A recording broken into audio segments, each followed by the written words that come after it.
Hello student. So let's see the knee joint. In Ayurveda knee joint it is called the Janu Sandhi. So the knee joint, it is the most complex joint in the body because it includes the three joints, that is medial femorotibial joint, lateral femorotibial joint and the femoropatellar joint. Then the type of the joint. So it is the condylar synovial joint, which includes, that is, the condyle of the femur joins with the condyle of the tibia, and the saddle joint which is present between the articular surface of the femur and the articular surface of the patella. Then the articular surface. So the articular surface that includes the condyle of the femur and the articular surface of the patella, and also it includes the condyle of the tibia. Okay, so the condyle of the femur, it is articulates with the articular surface of the condyle of the tibia, and the articular patellar surface, it articulates with the articular surface of the femur. So in this way it should be form the complex joint that is called the knee joint. Then the ligaments include into this joint. So in the knee joint there include near about 11 ligaments. So the name of these ligaments, that is, first it is the fibrous capsule, second ligament that is the ligamentum patelli, third ligament that is the tibial collateral ligament, or that is also called the medial ligament. Then next is the fibular collateral ligament, or that is also called the lateral ligament. Then the oblique popliteal ligament. After then arcuate popliteal ligament. Then anterior cruciate ligament. Next posterior cruciate ligament. Then medial meniscus, lateral meniscus and the transverse ligament. So let's see the details of each ligament. So here in this diagram you can see that is the knee joint. So here that is the medial femorotibial joint, here that is the lateral femorotibial joint, and here that is the femoropatellar joint. Here that is the articular surface of the femur, that is the condyles of the femur, and this is the articular surface. So it is joins with, that is the articular surface of the tibia here, and here that is the articular surface of the patella, and here that is the articular surface of the femur. So they should be joined with each other. So in this way that is the three joints that should be occurs and forming the complexity into that the joint, that is the medial femorotibial joint, that forming the lateral femorotibial joint, and here that forming the femoropatellar joint. Here that is the tibia, and laterally inferior side, lateral side here present, that is the fibula. So here in this diagram you can see that is the ligaments.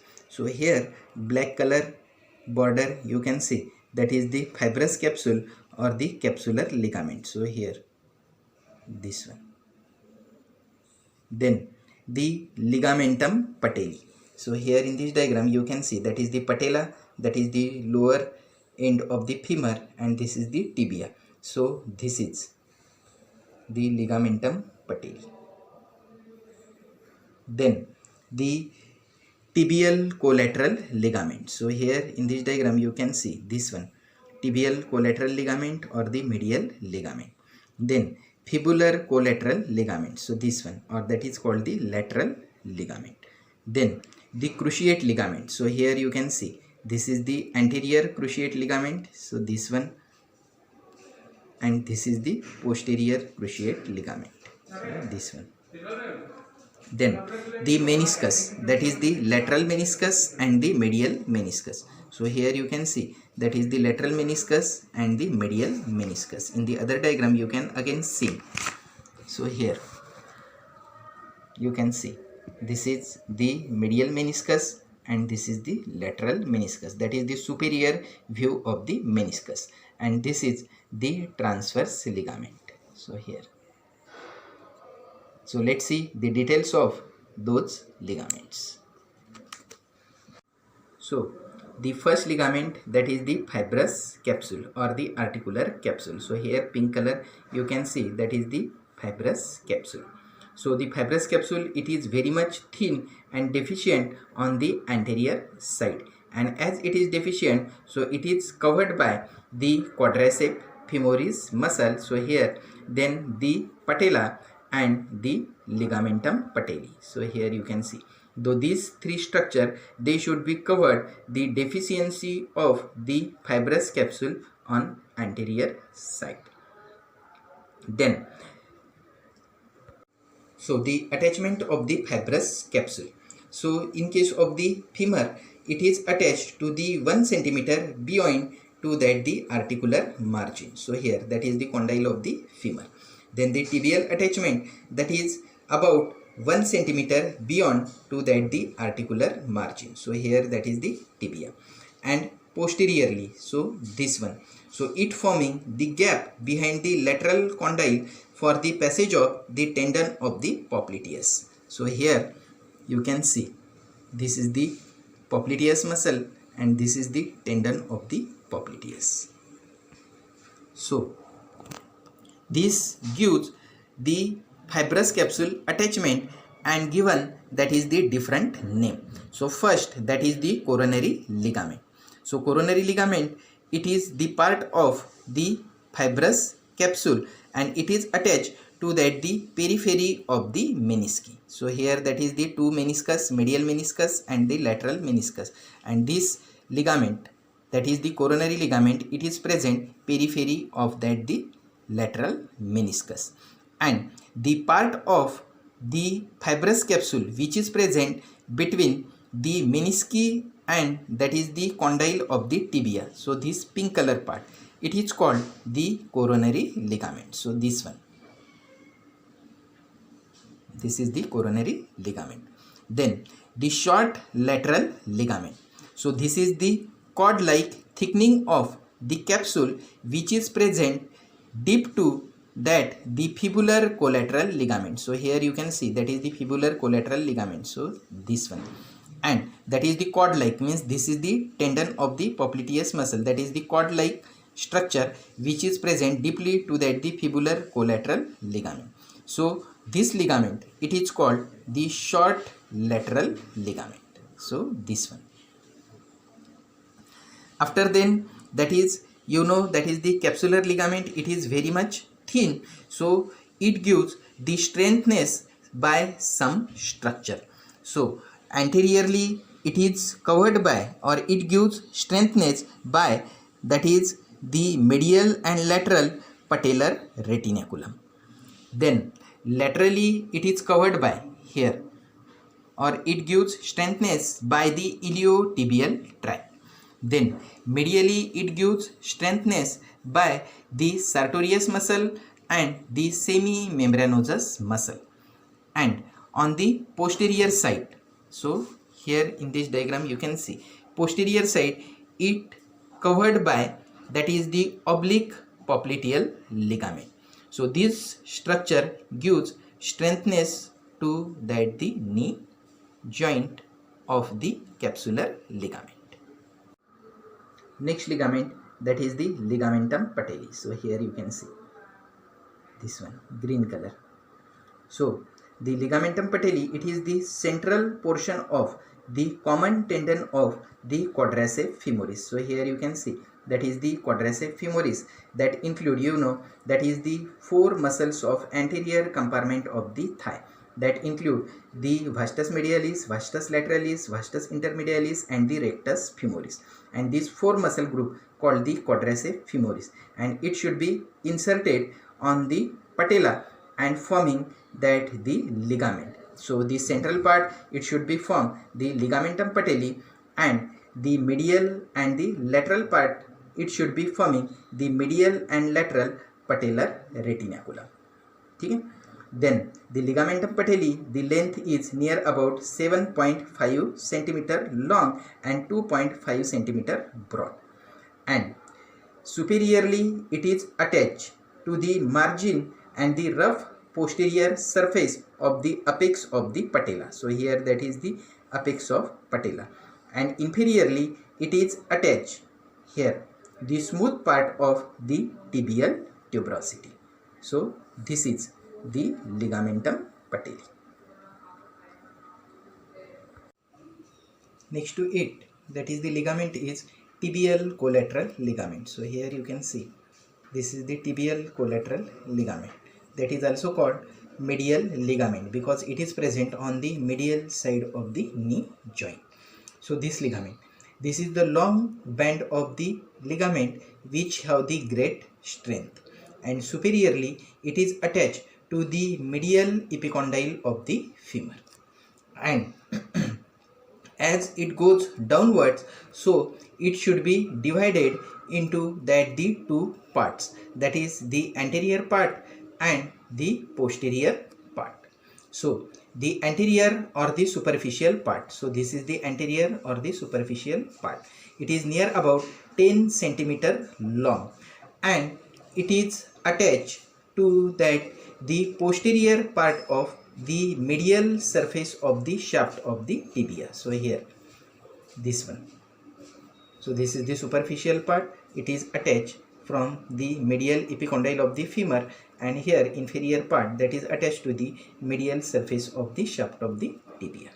Then the posterior or the deep part, so this is the deep part, so it is short and it is attached to the medial condyle of the tibia, so that is the medial condyle of the tibia. Then the fibular collateral ligament, so here you can see that is the lateral ligament, or that is called the fibular collateral ligament. So it is strong and the cord-like and 5 centimeter long. Superiorly it is attached to the lateral epicondyle of the femur, so here, and inferiorly it is attached to, that is the head of the fibula, here. Oblique popliteal ligament, so here you can see this is the oblique popliteal ligament. So it is the expansion of the tendon of the semimembranosus muscle, and it runs upward and laterally. Here you can see this one, and this ligament, it is present into that the fibrous capsule, and it is attached to that the intercondylar line and the lateral condyle of the femur. So here that is the intercondylar line is present, and here that is the lateral condyle of the femur. So this ligament, it is called the oblique popliteal ligament. Next ligament, that is the arcuate popliteal ligament. So here red color you can see. So it is the posterior expansion from the lateral ligament, or the lateral collateral ligament, or the fibular collateral ligament. So we had seen this ligament into that the other diagram. This is the fibular collateral ligament. So this one, so it is the expansion, that is the arcuate popliteal ligament. It is coming out from the expansion of that this fibular collateral ligament. So then this ligament, it extends, here you can see it extends backward from the head of the fibula, and it arches over the tendon of the popliteus, and it is attached to that the posterior border of intercondylar area of the tibia. So that is the arcuate popliteal ligament. After then, the next ligament, that is the cruciate ligament. So as name suggests, it is the crossing. So the name is given the cruciate ligament. So these are very thick and strong fibrous band which is keeping directly bond between, that is the lower end of the femur and the upper end of the tibia. It gives antero-posterior stability to that the knee joint. And these ligament, they are of two, that is this is the anterior cruciate ligament and this is the posterior cruciate ligament. So first, that is the anterior cruciate ligament. So it begins from the anterior part of the intercondylar area of the tibia. So here you can see. Then it runs upward and the backwards and laterally. So here, and then it is attached to that the posterior part of medial surface of the lateral condyle of the femur.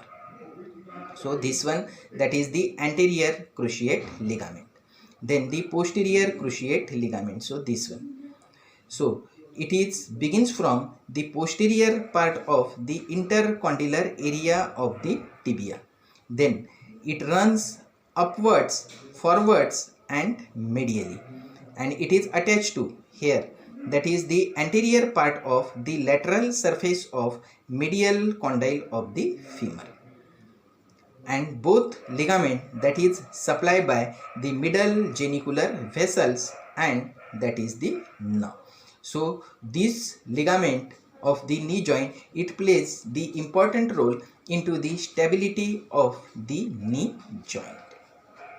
Then the next ligament, that is the menisci or the semilunar cartilage. So the menisci here, that is the medial meniscus, this is the lateral meniscus. So two meniscus are present, that is called the menisci, the medial meniscus and the lateral meniscus. So these are two fibrocartilaginous discs, and they are the concentric in shape. So it is partially divide the joint cavity into upper and the lower compartment. So each meniscus have the two ends. So this is the anterior end and this is the posterior end, and the two borders. So this is the medial border, this is the lateral border. So here, that is the lateral meniscus, so this is the medial border and this is the lateral border, and the two surfaces, that is this is the upper surface which is concave for with articulation with that the femur, and below to it, that is the lower surface which is flat and rest on the peripheral 2/3 of the tibial condyle. Then the medial meniscus, so this one, this is the medial meniscus. It is nearly semicircular in shape and wider behind than the front. Then the lateral meniscus. So here you can see, this is the lateral meniscus. So it is nearly circular. Then the function of the meniscus. So the meniscus, they are help in making the articular surfaces more congruent. Second one, that is meniscus, they are serve as a shock absorbent and avoid the breaking or any injury to that the knee joint. Then next to it, they are helping lubricating that the joint cavity. And the last one is they have the nerve supply, and because of the nerve supply, they also have the sensory function, which is give for the proprioceptive impulses. Then last ligament, that is the transverse ligament. So here you can see that the green color band, that is the transverse ligament. So the transverse ligament, as the name suggests, transversely present and connects the anterior end of the medial, and this is the medial meniscus and the lateral meniscus. So it is attached to the anterior end of medial and the lateral meniscus. So that is the menisci.